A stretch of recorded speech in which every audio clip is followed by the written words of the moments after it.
Hello. Today I'm going to give my thoughts on self-improvement.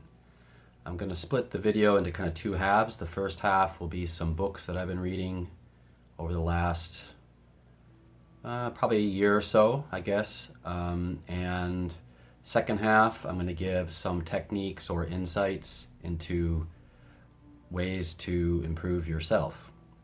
So you can like and subscribe, hit the bell and all that jazz if you'd like, and we will start. So the first thing I want to say is the idea of self-improvement kind of gets a bad rap. I mean, whenever you think of this, the sort of first thing that comes to mind is like self-help books. And maybe a few of these on my list of books here could be considered self-help books, but I'm usually very leery of that kind of vibe or tone. It's part of life to try to improve yourself. I mean, I hope so. I hope you are. I'm trying to. We all have our faults and weak areas that if you put some attention to, maybe you can improve your life. So I'm going to start with this idea of resistance. And I think in any endeavor, you're going to have resistance. And when I was in arts and crafts college, I think that was the main lesson I learned from going through 4 years of that, was that no matter what the project was, there was always some kind of resistance. Now that could be inner resistance, like procrastination, but also outer resistance, things that get in the way, obstacles. But I also think those things are kind of tied together. Our state of mind can often influence our objective world, and these obstacles can kind of come in there and teach us things about ourselves. So I'm going to get into it and start with some of the books. So a few years ago, I was struggling with my book business, and it seemed like no matter how much effort I was putting into it, I wasn't getting much back. I was making some money, but not really enough to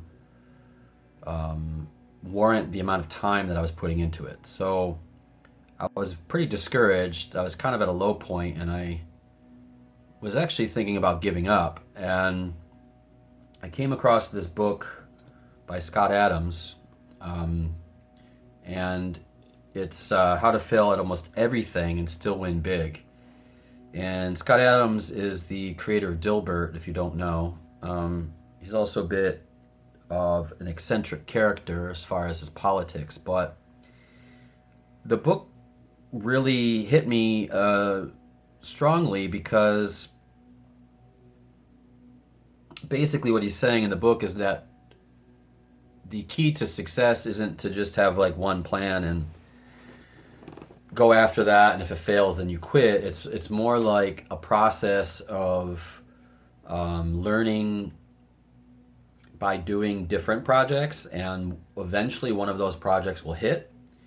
And I think there's a lot to that. I think as a writer, you would think that the first book that you write, is going to be a bestseller or something, and I just don't think that's the case. Not often, anyway.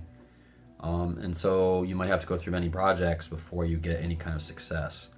But another thing that the book taught me is that my mind is my own obstacle, and it creates my own obstacles. So the more that you can train your mind into overcoming these obstacles, or even training it to not create obstacles in your objective life compared to your subjective life, it makes your life easier. So that was a big lesson, and it kind of led me to another book by Robert Cialdini called Influence. And Influence blew my mind. Actually, I would go so far as to say that it was one of the most important books I ever read. I mean, I initially read it to learn how to market better, because it's a marketing book, it blew my mind because it made me see that marketing is such a complicated thing, but there's these very simple rules that people are beholden to, and often they don't even realize that they're at the mercy of these things. And so there are many different conditions that can be created to get people to do what you want them to do. You can influence them by persuasion, psychological persuasion.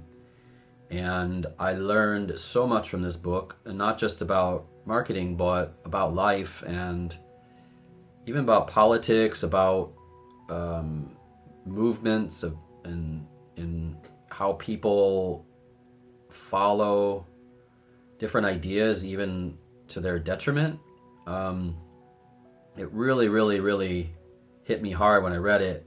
And I will be honest, it's not a book to take lightly.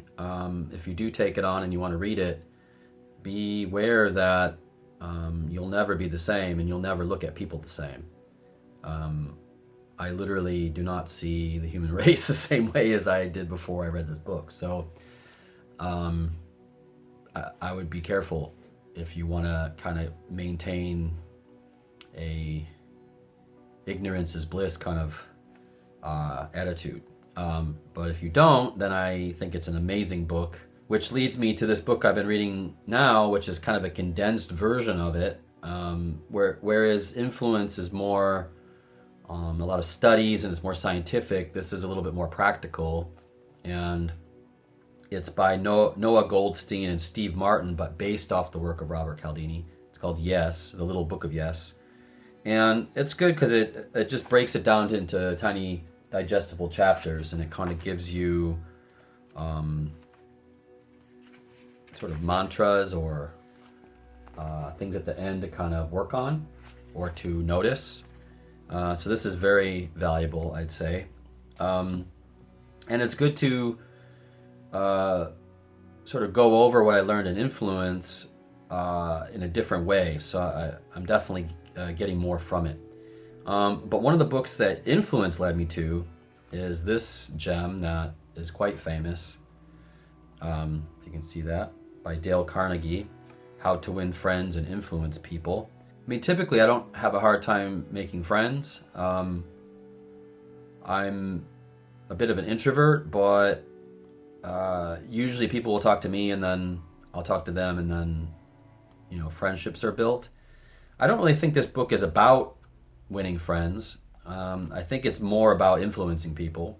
And it's a lot about sales and selling yourself. And I think there are some similar things in this book as in the Robert Cialdini book. It's mainly about persuasion. But it's also about things that you can do to improve yourself. I think there's some very simple things that you can take to heart in this book and apply it to your life. But, when I first heard of this book years ago, I kind of thought it was, something that like a car salesman or maybe real estate person would read. And yeah, I mean, I think those people would get a lot out of this, but I think pretty much anybody would get a lot out of this book. I think there's lots of good things to apply into your life here. And I'll get to it a little bit later in the video, but there's some very practical ways in which I'm doing that, which I got from here, and I'll mention those in a minute. The next one I picked up in a bookstore, mainly because with these other books, a lot of the things they mention is trying to find your blind spots. And for me, one of my biggest blind spots is money. So I picked up this book, Secrets of the Millionaire Mind, Mastering the Inner Game of Wealth by T. Harv Eker. And this is equally powerful as the other ones, but directed towards money. And the way that your mindset is, most people have a scarcity mindset where there's a feeling of lack, and they want things. You know, they want a person, they want a job, a car, a house. They want these things. And often they want these things because there's a feeling of emptiness inside of them where they're trying to grab a hold of them and kind of grab onto it. And I would say that I've had that feeling in the past. But what this book has taught me is that an abundant mindset is way more powerful. And I'll get to why in a minute, but it really shows you how rich people think and how poor people think. And it's very different, actually. The philosophies are very different. And I think, you know, once, I'm actually not done with this. I'm about halfway done, as you can see. But I think once I'm finished, there's a bunch of exercises in here, and I'm going to kind of go through those and try to really analyze the way that my life is as far as money is concerned, and try to improve my financial situation, which I think anybody would want to do. So I think that's a quite useful book. Now, the books so far that I mentioned are all kind of about psychology or a mindset, right? But I'm also thinking a lot about spiritual endeavors. And, you know, I think that in some ways my spiritual search has been a lot longer. It's been many, many, many years, more than 2 decades, I'd say. And even to an extent, when I was younger, I was kind of drawn to spiritual iconography and all these things. So maybe my whole life. But in the last 5 to 10 years, I've been in Asia exploring sort of more Eastern mindset. So one book that I recently got that's really been invaluable, I think, is called How to Sit. And this is by Thich Nhat Hanh, probably saying that wrong, but he's a Vietnamese Buddhist monk. And, you know, like the Yes book that I mentioned earlier, it has kind of little, easily digestible, almost, I wouldn't call them, I mean, I don't know. I'm not sure what I would call them, but maybe something to think about before you meditate. But I find that I'll pick this up during the day and I'll just read 1 or 2 of them, and just the process of getting present and getting in the moment, which is, I think, what the book is really about. I mean, it says how to sit, but it's not really just about sitting. It's about, most people live in the past or the future almost all the time, and they're bouncing between the two. Oh, what did I mess up in the past, or what do I want in the future? But they're never actually in the moment, thinking about existing. In fact, I would say most people don't actually do that. And there's a lot of gratitude that can come from being in the moment, being appreciative that you're alive, that you're experiencing these things. And I think there's a certain point in a spiritual progress where you get, and until you realize that, I don't think you can improve your state of calm or state of being until you realize that this struggle to come to terms with your past, but also the struggle to gain things in the future, is just constantly knocking you off your center. And that goes back to what I was saying earlier about the scarcity mindset. If you're thinking about things in the past, it's like, oh, I lost that thing, right? So again, you don't have it. So it's a scarcity mindset. Or if it's something you want in the future, then you're thinking, how do I get this thing? And that's also a scarcity mindset. But I think true abundance is when you're in the present and you just realize you have everything you need. And when you're thinking about energy in this way, like attracts like. So if you have everything that you need, then everything that you could possibly want will come to you in time, let's say. So I think this is a quite useful book. And another one that's sort of Eastern wisdom is the Dowy Ching, but I'm reading a different version of it by Dr. Wayne Dyer. I've read the original several years ago, I guess in my 20s.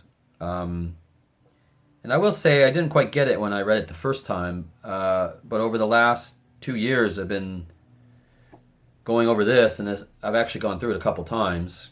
It's similar to the How to Sit book because, it gives you a verse from the Dowy Ching, but then it gives you kind of a thing to kind of focus on, either in your meditations or just in contemplation, or, read it in the morning and kind of think about it during the day.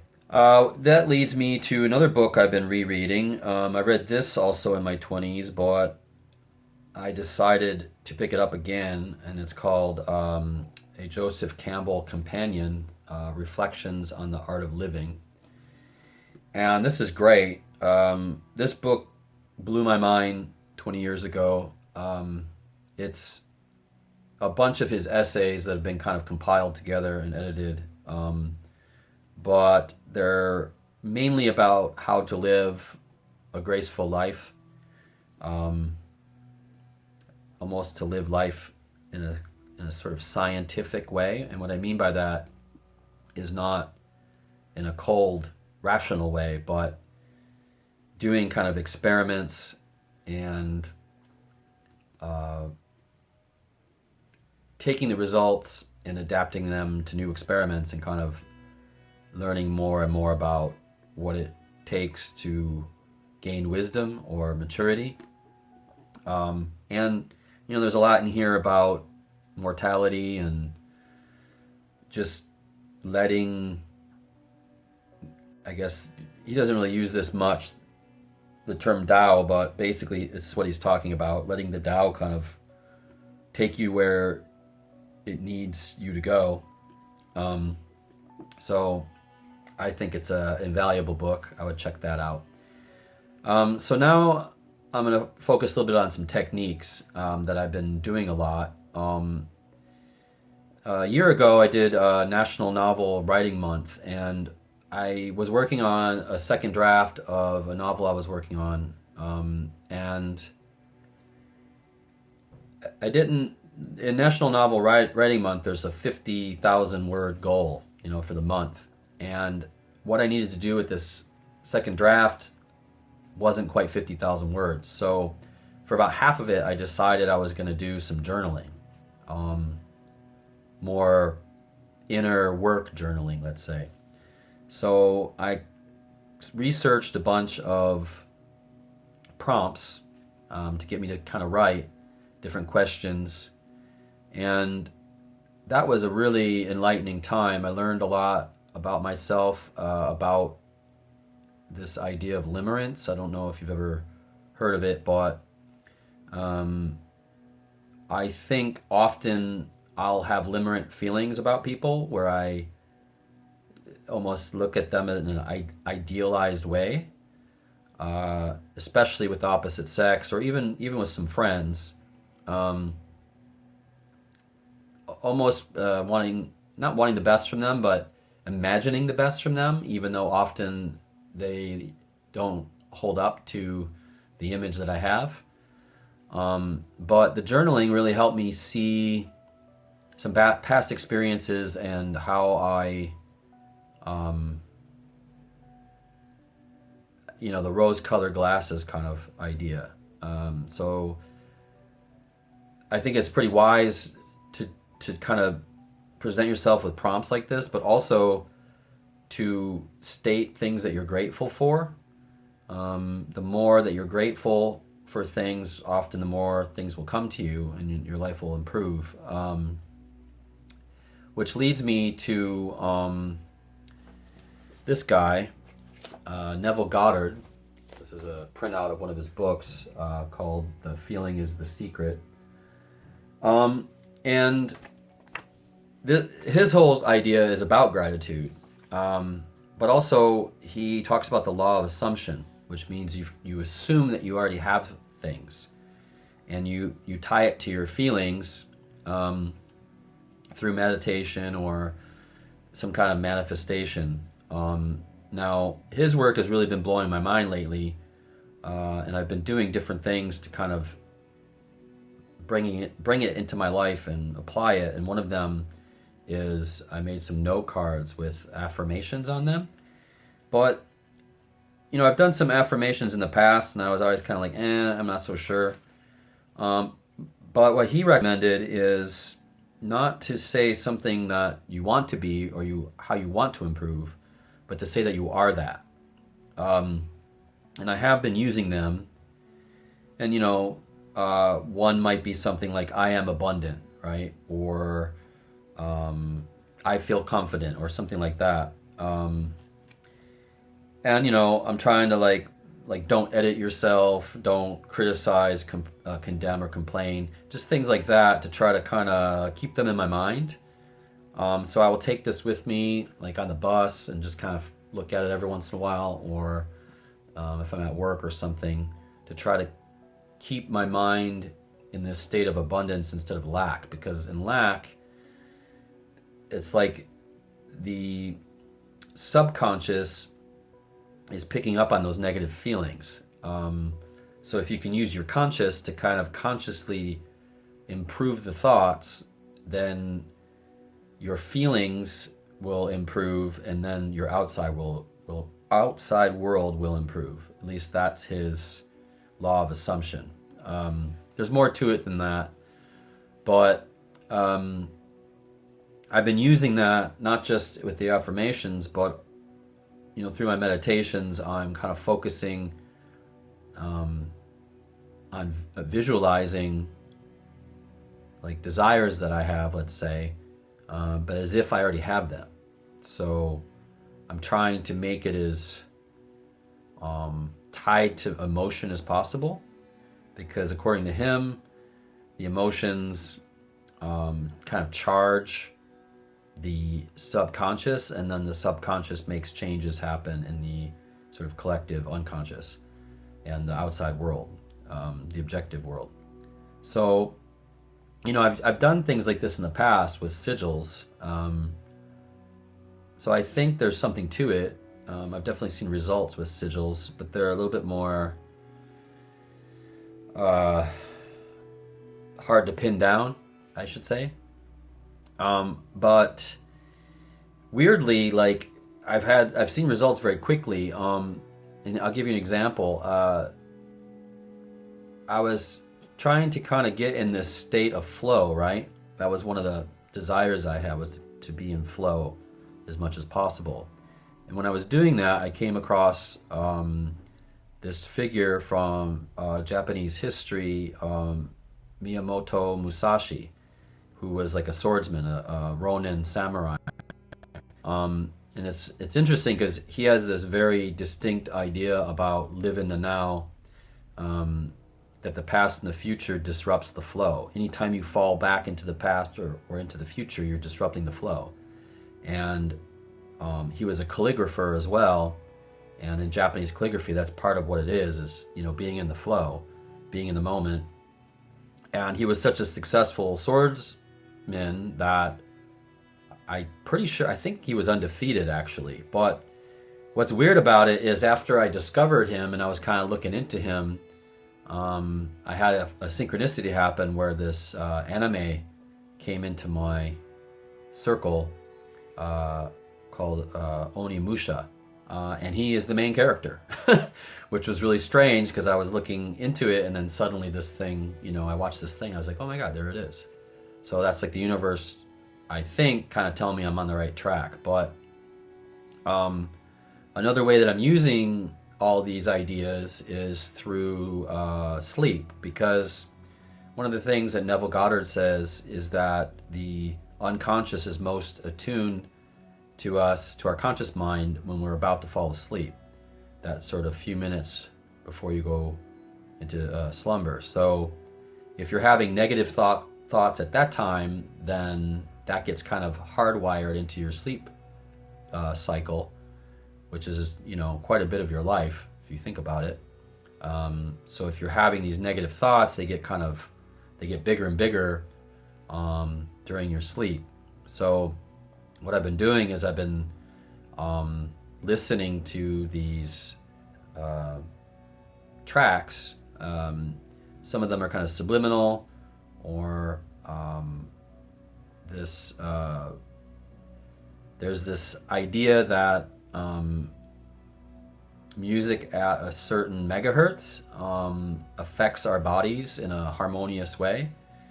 I'll put the chart on the screen here for you to see, but if you kind of listen to, there are many videos on YouTube you can listen to when you go to sleep that have this, and they're like 8 hours, 10 hours long. So you can kind of have this going in your subconscious as you're sleeping. And I have noticed when I wake up after these that I do feel very refreshed and pretty positive, especially considering like some of the things in my life are not really working 100% the way that I would like them to at the moment. So it's been interesting to be in kind of a challenging time, but also having a very abundant mindset because of these things. And what it's really helping me do, and this is what I mentioned earlier about writing things that I'm grateful for, is I'm kind of having this more strong feeling of gratitude. And when things come to me, I'm thankful for them. But I'm also trying to kind of weed out the negative things. And, if I see like a red flag from someone, or if a relationship I'm having isn't really producing anything of value, I'm not saying I want to cut people out of my life, but you kind of have to weigh like the pros and cons of a relationship with someone. What do they bring to you and what do you give to them? And if there are red flags and you're not really getting what you used to get out of them, or there's nothing you can give them that they accept, then there's not really a lot you can do about that. Not sure of the right way to put this. You can be in your own frame, let's say, and if they come to you, then you can give, or not, depending on the situation. But just ignoring the red flags and just giving and giving and giving is exhausting to a person. So I think it's better to identify those things, especially from new people you're meeting. You can your intuition usually knows. Often, this is the thing with limerence, is often people will disregard the red flags because they're in a kind of limerent state and they're not really seeing things clearly or the way that they actually are. So yeah, I'm just trying to be more aware of that, and just being happy that I am able to improve myself, because I think the one thing when you start doing work on yourself and you get further ahead in it, you start seeing how much people struggle. And this is something that I learned last year with my diet, because I switched to a kind of animal-based, mostly carnivore diet, and it really, really changed my state of mind. It made me just very clear, and there's a lot of clarity from it. And then you can kind of see people that are eating a standard American diet, or something like that. You can kind of see them ping-ponging and bouncing all over the place from this high carb intake and withdrawals from that. And it's amazing to think of how strong food plays a part in your psychology and your state of well-being. So yeah, I think all improvement is a holistic thing. It's every aspect. And yeah, I think it's important. So I think that's about all I got on this for now. I might do another video somewhere down the line with some more things, but this is basically what I've been thinking about the last 6 months or so in terms of this facet of my life. So anyway, you can like and subscribe, or if there's anything you want to say about any of the books that I've mentioned, or any of the kind of processes or techniques that I've used, or how they've helped you, you can put that in the comments. And that'll be it. I will talk to you later. Have a good day. Bye-bye.